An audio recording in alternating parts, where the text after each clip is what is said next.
ของเรื่องเมื่อเอิ้นที่ตู้ซิดจะเข้าไปบ้านในดงมะแงวบ้านเขาบ้านเนาะบอกว่าสิขอเว้าตรงนี้ให้ FC ฟังเลยเนาะในเมื่อ FC ยังบ่เข้าใจเลยพี่น้องบอกว่าสิเอาขอออกมาชี้แจงจักหน่อยหนึงเรื่องนี้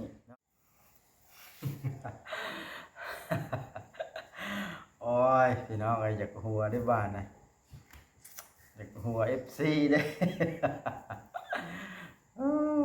จากสิว่าจังไดล่ะยอมรับแล้วพี่น้องบ้านนะบ่าววัดยอมรับแล้วว่าบ่าววัดน่ะหล่อเกินผู้อื่นเกินพี่น้อยหล่อเกินไปจนทำให้ FC หลายๆคนเทิงที่บ่เว้าเทิงเรื่องของบ่าววัดก็มีชื่อบ่าววัดขึ้นในหันพี่น้อง โอ้คือหล่อแท้วะหล่อเกินหน้าเกินตาแท้เนาะนี่เอาก่อนอื่นกับทักทายสบายดี FC ที่เคารพและฮักแพงเด้อพี่น้องอันนี้ก็ที่ออกมาเว้านี่ก็ บ่มีหยังดอกพี่น้องเฮาก็ออกมาอธิบายคอมเมนต์ตัวที่เฮาเบิ่งเห็นพี่น้องคอมเมนต์ตัวที่เฮาเบิ่งเห็นนี่ตัวนี้เนาะคอมเมนต์ตัวนี้แหละพี่น้องเอ้ยทั้งที่เรื่องนี้มันบ่ได้เกี่ยวข้องหยังกับเฮาอยู่แล้วพี่น้องแต่ว่า FC ยังมาดึงเอาชื่อบ่วัดน่ะเข้าไปพัวพันไปเกี่ยวข้องอยู่เดี๋ยวนี้ฮะบ่วัดเลยอดหัวบ่ได้เป็นหยังอดหัวบ่ได้ย้อนว่ามันหล่อแฮงพี่น้องเอ้ยถ้าบ่หล่อ FC คือสิบ่อยากดึงเข้าไปเว้าถึงหรอกเนาะบ่วัดเว้านี่ก็บ่วัดเว้าด้วยความใจเย็นเลยนี่พี่น้องเอ้ยบ่วัดสิขอออกมาเว้าในนี่นะให้เข้าใจชัดแจ้งเด้อพี่น้องเด้อเรื่องของเรื่องนี้บ่วัดนี่บ่ได้เกี่ยวข้องหยังเลยได้พี่น้องเอ้ยเนาะ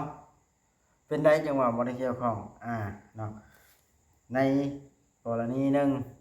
ก็คือผู้ใหญ่กับผู้ซื้อดินหันคุยกันเองเนาะในเมื่อเพิ่นคุยกันเองแล้วบ่ลงตัวบ่แล้วผู้ใหญ่ผู้เพิ่นซื้อดินหันเพิ่นล่ะได้คุยกับบ่บ่อยู่โทรมาเนาะก็คุยกันอยู่เฮาก็บอกเพิ่นไปแล้วเฮาเฮ็ดทำงานนี่บ่ได้เฮาบ่ได้เกี่ยวข้องเฮาบ่ขอยุ่งเนาะเรื่องนี้นะสาเหตุนะพี่น้องแต่แล้ว FC ก็ยังดึงบ่วัดเข้าไปอยู่ทั้งที่เว้าตรงๆซะเรื่องของบ่วัดกับบ่ลาวน่ะมันแม่นอยู่บ่ลาวเคยเอ่ยชื่อบ่วัดตอนนั้นแต่ว่าบ่วัดน่ะก็คุยกันลงตัวแล้วอันนี้ก็ขอเว้าคือรับหลังแน่เพราะว่ามีคอมเมนต์เนาะขอเว้าน้อยนึงเนาะแต่พอมาเป็นเรื่องเป็นราวแบบนี้มาโทษเฮาอีกแล้วพี่น้องทั้งที่บ่ได้เกี่ยวข้องกันนะเรื่องของเรื่องผู้ใหญ่เพิ่นคุยกันบ่ลงโตกับผู้ที่ไปซื้อดินเช่นผู้เพิ่นฝากเงินให้ไปซื้อดินเนาะคุยกันบ่ลงโตแล้วเพิ่นละติดต่อหาผู้ที่ช่วยเพิ่นได้เพราะว่าเพิ่นก็เคยติดต่อมาหาบ่วัดแล้วบ่วัดน่ะช่วยเพิ่นบ่ได้เป็นหยังจังว่าช่วยบ่ได้เพราะว่าบ่วัดคันเข้าไปยุ่งเรื่องนี้แล้วมันเป็นดราม่าเนาะเป็นดราม่าหลายขนาดบ่เข้าไปยุ่งนี่ก็ยัง FC หาว่าตัวป่วนตัวหาเรื่องแล้วพี่น้องวัดเชยอยู่ได้นี่พี่น้องเอ้ย โพสต์อ่านคอมเมนต์ทางช่องตุซิดเพิ่นลงไว้แล้วบอกว่าหัวเป็นหยังจังหัวน้ำความบ่เข้าใจของ FC เห็นไหมพี่น้องทั้งที่เฮาบ่ได้ยุ่งเกี่ยวแล้วเรื่องตัวนี้ฮะเฮาเลิกแล้วเนาะทางผู้ซื้อดิน20,000หั่นน่ะเป็นหยังเพิ่นจังบ่แล้วบ่ทั่วอันนี้มันก็ขึ้นอยู่กับตัวเพิ่นเนาะเพิ่นก็บ่ได้จุดประสงค์ตามเพิ่นนั่นแหละว่าง่ายๆซะเพราะว่าจากที่ได้ฟังได้ยินที่เว้ากันเนาะ ก็ก่อนสิส่งเงินไปตั้งสมทบกับเพิ่นก็ได้เว้าแล้วตามที่เพิ่นเว้าให้ฟังอันนี้ก็เฮาฟังจากเพิ่นเว้าเนาะว่าถ้ามีซื้อติ๊กมิกเข้ามานะและสิส่งเงินไปให้ทางกรณีผู้นั้นล่ะรับปากแต่ว่าพอรับปากแล้วล่ะบ่ได้ตามประสงค์เพิ่นบาดนี่บ่ได้ตามที่เพิ่นตั้งเป้าไว้น่ะเพิ่นก็เลยบ่พอใจเพราะว่าเราบ่ได้เกี่ยวหยังไดพี่น้องไอ้ตัวนี้น่ะให้เข้าใจได้ก็คือเรื่องของมาอื่นคือกันนี่ตุชิตสิเข้ามาหรือบ่เข้ามาเฮาก็บ่ได้ฮู้เรื่องราวนำเพิ่นเฮาก็บ่ได้คุยกับตุชิตอีกหันหนาพี่น้องเอ้ยอันนี้เพราะฉะนั้นก็บ่วัดเนี่ยบ่อยากให้ดึงบ่วัดเข้าไปมีเรื่องส่วนเกี่ยวของบ่แม่นสิบ่กล้าด่าไผละดึงเอาบ่วัดนี่เข้าไปด่าผู้เดียวกล้าด่าแต่บ่วัดผู้เดียวละดึงเอาแต่บ่วัดนี่เข้าไปด่าดีได้นี่บ่วัดเป็นคนใจดีนี่พี่น้องบ่ให้บ่เครียดไผนี่ถ้าเป็นคนใจให้ขึ้นมาแล้วโอ้ย พี่น้องเอ้ยอันนี้ก็ได้ บอกว่าเนี่ยเป็นอย่างจังหัวขวัญคอมเมนต์โพดโพโง่เตียงอะไรอันนี้เรื่องของเรื่องอ่ะมันต้องมีเกี่ยวข้องกันแน่เนาะอย่างเช่นคันเธอเปิดว่าบวัดเป็นคนเฮ็ดนี่กันยังว่านำมาด่าบวัดสิบ่ให้นี่บวัดบ่ได้ยุ่งล่ะเนาะบวัดแค่ตอนนั้นก็แค่ไปถามชื่อในบ้านนะถามว่าเอาชื่อทุกที่มีเขาแล้วว่าบอกว่าหาเรื่องหาราวแท้บอกว่ามันมีแล้วต้นปลายสายทางบอกว่าจังไปถามนะแต่ว่าถามว่าเฮาบ่จักจมจักสิ้นไปหาเรื่องหาราวบอกว่าก็ยาเงียบไปบอกว่าก็จบเลยตั้งแต่มื้อนั้นจบแล้วมีผู้ใหม่เฮ็ดขึ้นมาอีกว่าปิ่นน้ำบอดอีกแล้วพี่น้องเอ้ย บอดมานอนขึ้นเบิ่งไปมาว่ะรู้สึกว่าล่อเกินหน้าเกินตาหมู่เพื่อนแล้วพี่น้องเอ้ยอันนี้เว้าหยังนี่บอดที่เว้าแบบนี้นี่เว้าตรงๆเลยซะบอดเว้าจงใจให้ผู้ที่บ่มักบอดนี่มันใช่ขึ้นไปอีกที่สาเหตุบอดเว้าแบบนี้นะแค่นั้นแหละเนาะไผมักเฮาก็เบิ่งเฮาบ่มักเฮาก็บ่เบิ่งเฮาจบความหมายของบอดน่ะสิด่ากันเฮ็ดหยังซ้ำนั่นแหละอันนี้ก็ได้ต้องขอโทษขออภัยนำบอดก็ที่เว้าหยังรุนแรงกันเนาะบอดก็เฮ็ดตามหน้าที่ยูทูบเบอร์ทั่วไปนะพี่น้องช่วยเหลือเนาะคือเรื่องน้องแต่บอดก็เคยถ่ายที่ว่าในมุมที่น้องแต่บ่เฮ็ดเวียกเฮ็ดงานบอดก็เคยถ่ายลงไปอีหลีเป็นหยังจังเฮ็ดแบบนั้นเพราะว่าบ่าวบอดถ่ายเอาทุกจุดเพื่อหยังเพื่อให้ FC เห็นนั่นแหละข้อใดที่ขาดตกบกพร่องบ่จบบ่งามเฮาก็ถ่ายเอาข้อที่จบงามเฮาก็ถ่ายเอาเพื่อบ่เป็นการตัวผู้รักผู้ใหญ่ตัวสายตา FC ผู้เข้ามาเบิ่งมาชมนั่นแหล้วเนาะเฮาเฮ็ด YouTube เฮาก็ต้องเป็นกลางให้ผู้เบิ่งเฮาสิถ่ายเอาแต่มุมดีๆเพื่อให้ผู้ใหญ่สงสารและส่งเงินมาอันนั้นน่ะมันเป็นการตัวเป็นการต้มเอาเงินผู้ใหญ่ไผเป็นแนวใดเฮาก็ถ่ายแนวนั้น ในเมื่อเฮาเป็นชื่อเป็นกลางอยู่ทั้งนี้และทั้งนั้นถ้าเฮาอยากทำตัวดีๆก็ต้องดีเสมอต้นเสมอไปอย่างเช่นเว้าง่ายๆชาทุกมื้อนี้เท่าที่เห็นเนาะอันนี้ก็เว้าเท่าที่เห็นทุกมื้อเช่นเทืองเราก็ทำตัวดีให้เฮาเห็นเฮาก็ชื่นชมไปในอนาคตเราสิเป็นจังไดก็บ่ฮู้ก็ถ้าเบิ่งนำกันอันนี้ก็ได้แต่ว่าเท่าที่เห็นเราก็เป็นคนดีอย่างเช่นเนาะเฮาถ่ายคลิปพี่ชายน้องแต่หรือน้องโอ๋ย เมื่อวานนี่ที่ว่าเพิ่นปบกล้องเฮาบ่บอสก็ถ่ายออกจากเรื่องจริงพี่น้องเอ้ยถ่ายออกจากเรื่องจริงเป็นหยังจึงว่าถ่ายออกจากเรื่องจริงย้อนว่าหมู่บ่เว้านำเฮาดีๆเนาะคันสมมุติว่าเห็นเฮาจับกล้องไปคันสมมุติว่าเนาะข้อที่เฮาบ่อยากให้ถ่ายโอ้ยอย่าถ่ายเฮาจังซั่นจังซี่เฮาย่านผิดใจผู้นั้นผู้นี้ย่านผิดใจผู้ใหญ่ผู้ที่บ่ให้เฮามากินข้าวเพื่อนน้องแต่นี้ก็บอกข่อยตัดออกก็ได้คันเว้ากันดีๆนี่แล่นปุ๊บข่อยก็บ่ให้เกียรติข่อยนะมันสิอดได้บ่ซะเฮาก็เลยอยากให้เป็นหยังจังอยากให้คนเฮามันเว้ากันดีๆได้แม่นแล้วอ่ะ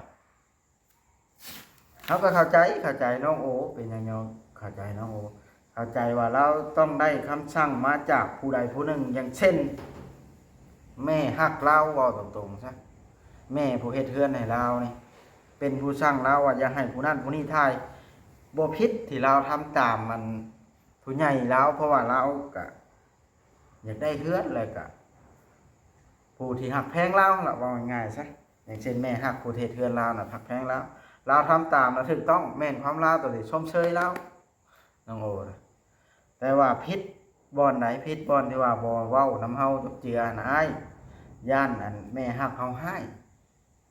เว้านำกันตรงๆแบบนี้นะเจ้าอย่าถ่ายเฮาก็บ่เครียดได้แหละเพราะว่าเฮาเข้าใจในกรณีที่จุดประสงค์ของแต่ละท่าน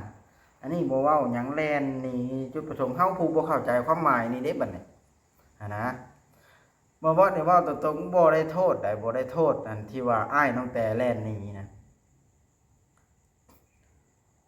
เป็นหยังจังบ่โทษในจุดนั้นหุนแฮงเพราะว่าเข้าใจลาวในบ่อนที่ว่ามีผู้สั่งลาวหนะเพราะว่าจากแต่เก่าเฮาก็ถ่ายลาวเว้าโนโหม่วนปกติมันสิมีหยังจะเฮ็ดให้ลาวเปลี่ยนไปนอกจากมีผู้สั่งความหมายนี่อาจสิบ่แม่นเว้าลาวเพราะว่าเว้าลาวเราก็เป็นยูทูบเบอร์คือกันอันนี้ก็บ่แม่นว่าปกป้องยูทูบเบอร์คือกันเนาะบางทีแม่ฮักน้องโอนี่เราบ่มักขี้หน้าบ่วัดบ่มักขี้หน้าเฮานี่เราอาจสิบ่ให้เฮานี่ถ่ายผู้เดียวเราก็ทำตามแล้วเนาะเพราะว่าผู้รักผู้ใหญ่ก็ดอเฮ้ยเนาะผู้เพิ่นเฮ็ดเฮือนชานให้เป็นบ่วัดก็สิทำตามแบบนั้นคือกันเพียงแต่ว่าลืมบอกกันในหลังไม้แต่ว่าเฮาในเวลานั้นเฮาก็ใจให้ขึ้นนะพี่น้องเนาะบ่ว่านี่ก็บ่ได้อีหยังมากมายบ่ได้อยากถ่ายดราม่าบ่มีไผอยากเจอดราม่าเพียงแต่ว่าขึ้นอยู่กับผู้เบิ่งขึ้นอยู่กับผู้ฮักแล้วก็ผู้แพงผู้ฮักแพงเฮานี่ก็มีได้พี่น้องเอ้ยบ่สิขอเว้าตรงๆซะผู้ฮักแพงที่ว่ากำลังเบิ่งแล้วก็คอยหนุนหลังเฮาทุกมื้อนี่ขอเอ่ยชื่อเพิ่นเลยก็ได้นี่แม่กงวลีกับเอ้ยจุลีแล้วก็เป็นป้าแหวนเพิ่นหนุนหลังแต่ว่าเพิ่นบ่ได้เคยออกชื่อป้าแหวนแต่ว่าเฮาสิออกชื่อให้เพิ่นฟังซะเพราะว่าเราก็บอกว่าบ่แล้วว่าป้าแหวนนี่ก็บ่ได้ห่วงชื่อห่วงหยังอยากเว้าก็เว้าโลดเฮาก็เว้าผู้เพิ่นหนุนหลังที่ว่าให้กำลังใจหั่นน่ะโทรให้กำลังใจแม้ว่าเฮาเฮ็ดหยังก็เพิ่นคอยชี้ทางชี้แนะว่าง่ายซะเอ้ยจุลีแม่กงวลีแม่ป้าแหวนนี่เพิ่นชี้แนะทุกทางที่ว่าเฮาเฮ็ดหยังลงไปอันนี้นะเว้าถึงผู้ที่มักเฮาชอบเฮาเนาะถึงเฮาสิเฮ็ดหยังลงไปถ้าเฮ็ดผิดเพิ่นก็โทรมาตักเตือนเพิ่นบ่ได้ด่าเฮาพูดหั่นน่ะ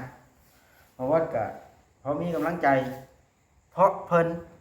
การเฮ็ดคลิปนะแต่ว่าถ้าเอากำลังใจจาก FC ผู้ที่ด่าเฮานี่คือสิบ่ได้ดอกมีแต่ลบเรื่องที่เฮาบ่เกี่ยวข้องนี่ก็ได้ก็ยังดึงเฮาเข้าไปด่าได้ก็ยังดึงเฮาเข้าไปด่าได้บ่ว่าสิขอเว้าตรงๆเด้อนี่ก็ได้จากที่เคยได้ยินมาเนาะมีแต่ผู้หลักผู้ใหญ่นี่สอนให้น้องนะฮักแพงกัน แต่ว่าอันนี้ถ้าเห็นน้องโอไปกินข้าวเพื่อนน้องนุ่งเขาผัดสิให้น้องโอเห็นหยังหั่นนะมันก็มีแล้วเทื่อเราหนึ่งข้าวกินเองเทื่อเราไปกินเพื่อนน้องแล้วซ้ำนั้นหนึ่งดอกเรื่องกุ้มตัวเองไงอ้ายน้องแต่นี่เราใหญ่แล้วเรากุ้มตัวเองอยู่แล้ว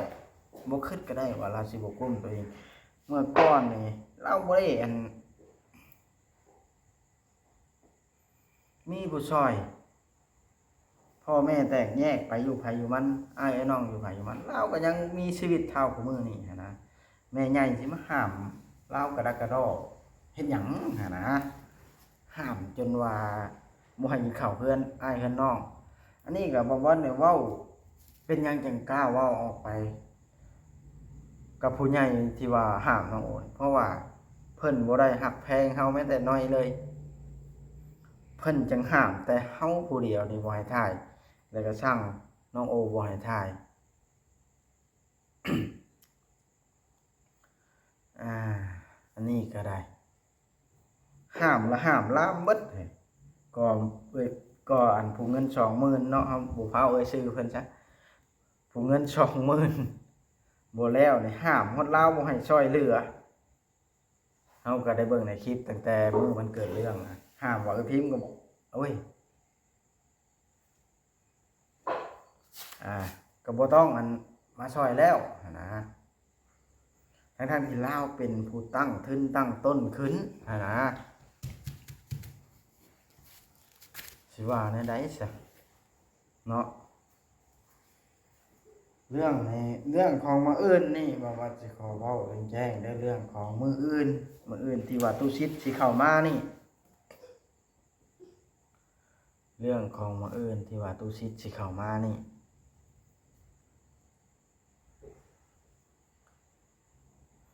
บ่าวบอสบ่ได้มีส่วนเกี่ยวข้องเรื่องนี้ทุกสิ่งทุกอย่างผู้ใหญ่เพิ่นคุยกันเองกับตูซิดและก็ทางผู้ใหญ่เพิ่นบ่าวบอสเป็นเพียงส่วนหนึ่งที่ถ้าเบิ่งบ่ต่างกันจาก FC เด้อพี่น้องเรื่องนี้อย่าดึงบ่าวบอสเข้าไปด่าโดยที่บ่มีเหตุผลอย่างเช่นคอมเมนต์แบบบ่าวบอสเอาขึ้นให้เบิ่งผมนึงนี่บ่ให้เฮ็ดแนวนั้นเฮาก็มีหัวใจเฮาก็มีตัวตนเฮาก็เป็นคนคือกันสีดาหยังก็เบิ่งหน้าเบิ่งหลังก่อนแหน่พี่น้องเอ้ยบ้านเมืองเอ้ยเนาะจักสิเว้าแนวใดให้พวกที่ฟังเฮาเข้าใจเฮาเว้าออกไปหลายอันหลายอย่างนี่ก็เพิ่นก็สิมันใส่บ่แห้งแล้วกัดแขวกัดกาดแล้วตามเบิ่งนี่เนาะเฮาเว้าว่าเฮาหล่อเฮาเท่ชั้นจังซี่นี่คือสิอยากทับเอาโทรศัพท์ถิ่มพุ่นล่ะบ่พอดเบิ่งนี่แล้วแต่เฮ็ดแนวใดมันสิสบายใจให้เจ้าเด้อพี่น้องเด้อเนาะผู้ที่บ่มักเฮาสำหรับผู้ที่มักเฮานี่ถ้าเบิ่งเฮาเว้าแบบนี้นี่เพิ่นอาจสิหัวควันเพิ่นบ่ได้เครียดบ่ได้มีอคติอีหยังกับเฮาเด้พี่น้องเอ้ยเนาะบ่ว่าเว้าออกไปนั่นน่ะเว้าด้วยความโกรธแต่ว่าบ่ว่าน่ะสิบ่เว้าแฮงเว้าแบบนั้นซื่อเด้อพี่น้องเด้ออันนี้ก็เข้าใจนํกันได้เรื่องของบ่อื่นบ่ว่าก็ย้ำบ่ว่าบ่มีส่วนเกี่ยวข้องแล้วก็บ่มีส่วนยุ่งแย่ใดๆทั้งสิ้นถ้าเบิ่งบ่ต่างหยังจาก FC คือกันเด้อพี่น้องเรื่องนี้เพิ่นคุยกันเองบ่ว่าขอย้ำซ้ำนี้แหละเนาะบาดนี้บ่ว่าก็ได้ออกมาอธิบายซ้ำนี้บ่ว่าก็ถือว่านอนหลับแล้ววันนี้สบายใจแล้วพี่น้องเอ้ยเนาะเดึกแล้วได้บ่ว่าก็ยังบ่ได้นอนอาบน้ำบ่ทันได้อาบเพราะว่ามานั่งเบิ่งคลิปมาได้ถ่ายคลิปบ้านน้องแต่นั่นแหละเนาะ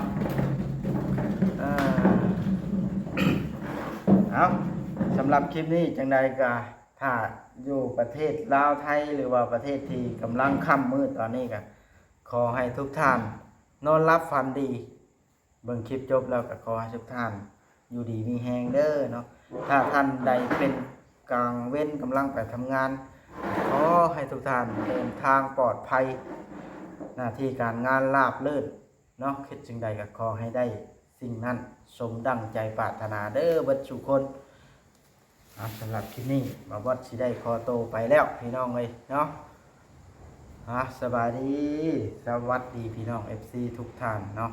บ๊ายบายรอเบิ่งนำกันมื้ออื่นพี่น้องเอ้ย